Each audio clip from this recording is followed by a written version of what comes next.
Welcome to USMLE SARTI. We are committed to empowering IMGs. We're excited to guide you on your match journey. Don't forget to click subscribe and turn on notifications so you can get notified whenever we add new content. Also, follow us on Instagram and Twitter for the latest tips and tricks regarding everything USMLE. Now, let's dive into it. So this is what the main structure is. We'll get to a lot of things later on, but first we get to what to do, what not to do. I need to tell you what is one and how do you structure one. So I gave like an example about a couple of lines in the previous slide when I was talking about how you divide it.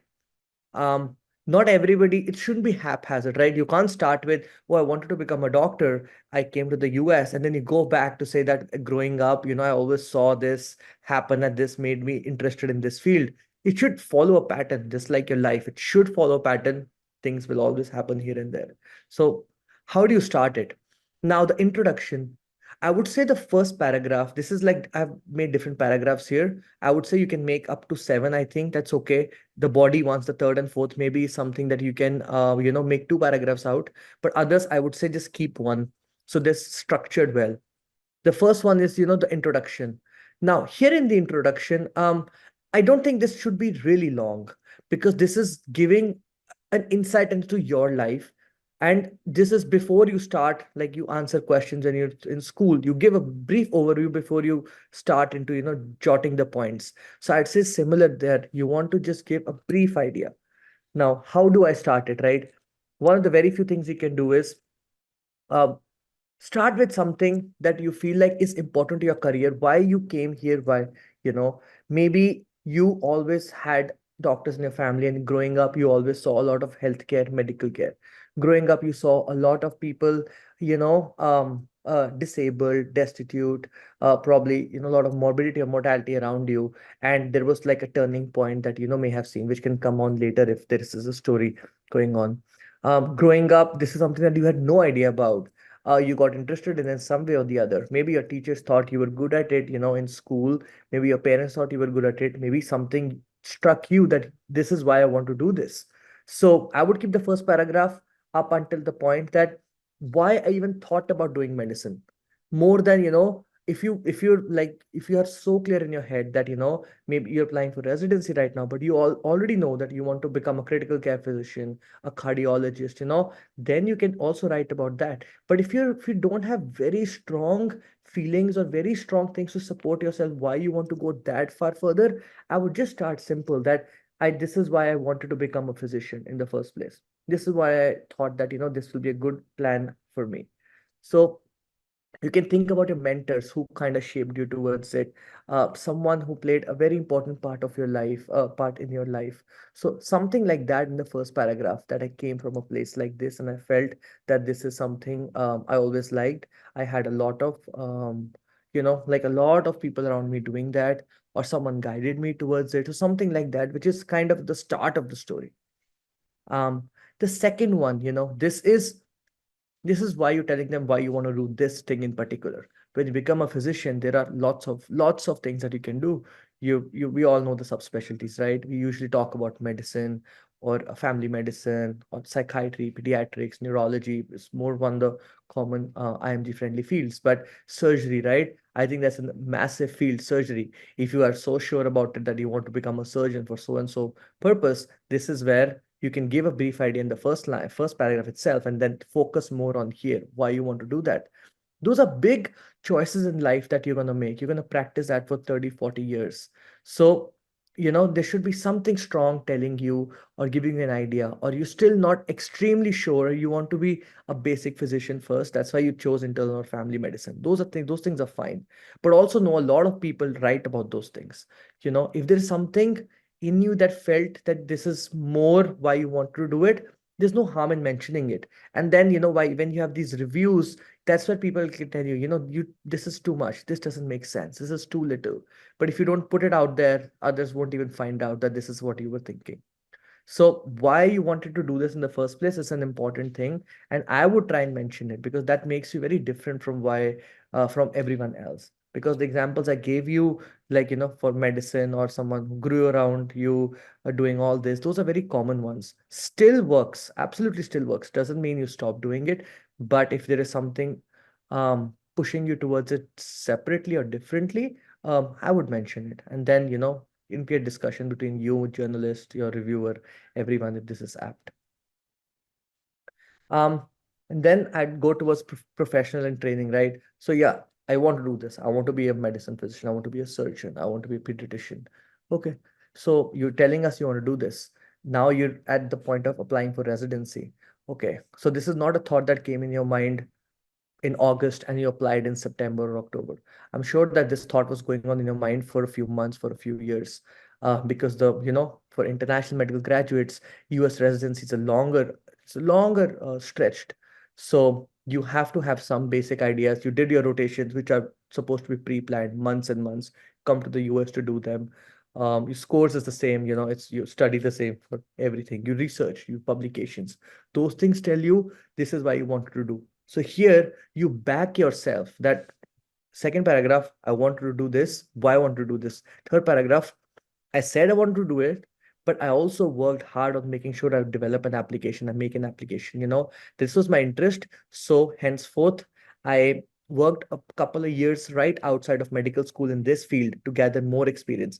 I published here. So you don't go on and on and on because that's your CV for, but you give them a brief idea as to your skills and training in the same field are helpful in saying that, okay, this is what I want to do and I'm already doing it. So it's not like overnight idea came to my mind and I'm like, okay, let's do pediatrics, it did no harm. I like kids.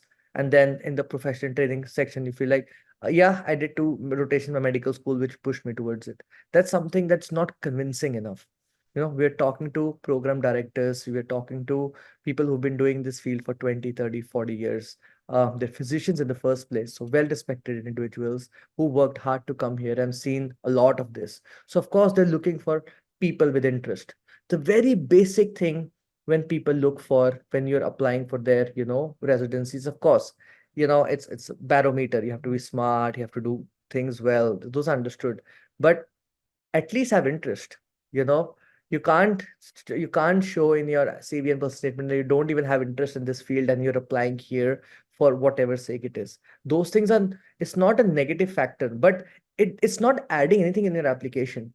So here you kind of tell them that, I want to do this and I'm doing this for this purpose and I've done this a little bit too. That's where, skills come into play. You can give an example or so, but don't go on and on because that's your CV is about. Um, Fourth, US healthcare.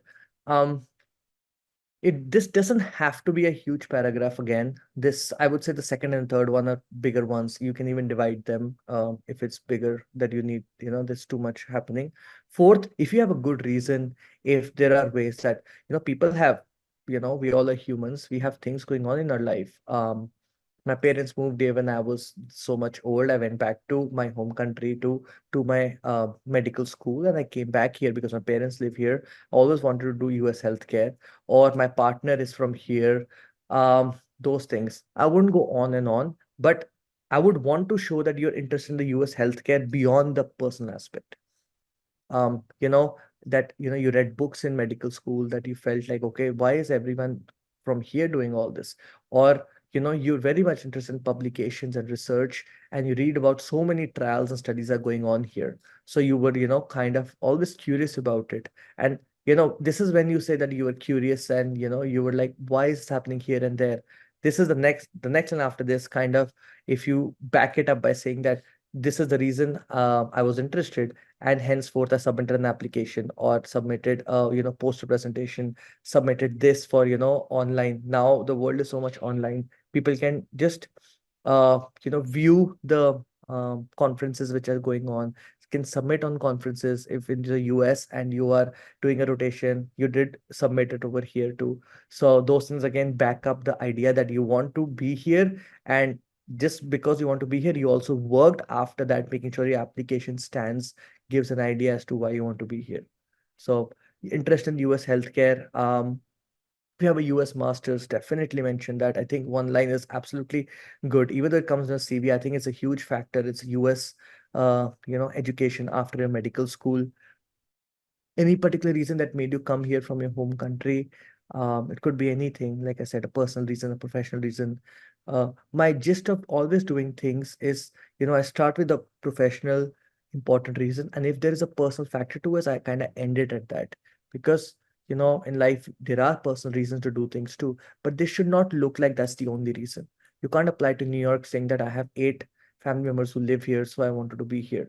No, you should back it up by saying that I have lived here myself. I have done 3 rotations here. I've lived here for 6 months. I like the city lifestyle. Um, I like how metropolitan city is, or so and so university is at the peak of their education and research. So then you can always end that. In addition, I have so many family members, so good family support and all. So that's how I kind of see every time when I talk about something in professional and personal manner. Start professionally and go towards personal aspect. And then last part is, this is the one that you personalize it. Like I said here, if you have a family in the same area, I would 100% mention it. Line, 2 lines, don't go on and on about it. And then, why you're in this individual personal statement, right? If you have these programs, especially the programs you signal or programs you think you know someone from before, very high chances of matching here. This is where I would put a lot of effort and personalize this last 1.5 paragraph. So they do look like, you are thinking about going there for a particular reason. This is a lot of generic stuff for everyone that has to be there. But why these places? Let's say like I gave New York, for example, or I gave Boston, for example. You went there, you did 3 rotations there, you have mentors over there, you are submitting a paper with them over here.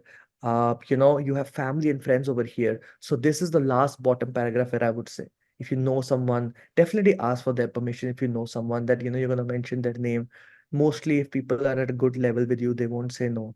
But it's just a good thing. You should be uh, going forward in the ladder. You should do things making sure that you take permissions and don't do incorrect things. So that's your structure, right? Why I want to do medicine, why I thought about doing this, why I want to do this specialty. um I made that, says I want to do specialty. What did I do in my life to make sure that, I back it up? What skills you bring to the table. You may have done residence in your home country. You may have done some rotations here. Just mention it briefly because they come in your CV. You may have done publication and research, again, briefly in your CV, showing that you backed up your interest and why you came to the US healthcare. Could be any reason. Professional trumps personal, but definitely do not miss out on personal. And last one, saying that, why am I targeting your program? Why do I think I am suit the best? This has become more and more important over the years with signal. And again, if you signal someone, if you email someone, tell them that I'm doing this, I've been here before, I know this, and then you just give them a generic person to everyone else. I don't think that makes sense. None of these things work against you, but if you work hard on making connections, doing research at a place, doing 2 3 rotations in one place, then you're not helping yourself by not putting it over here. People do read this a lot. I can tell you, I've gotten interviews just based on a personal statement on the places that I customized it, especially the last paragraph and in between a few lines here and there. But last one for sure. Thank you so much for watching. We hope that video provided valuable insights for your journey. Don't forget to subscribe to our YouTube channel and follow us on Instagram and Twitter. And check out our website for details on how we can guide you to a successful match.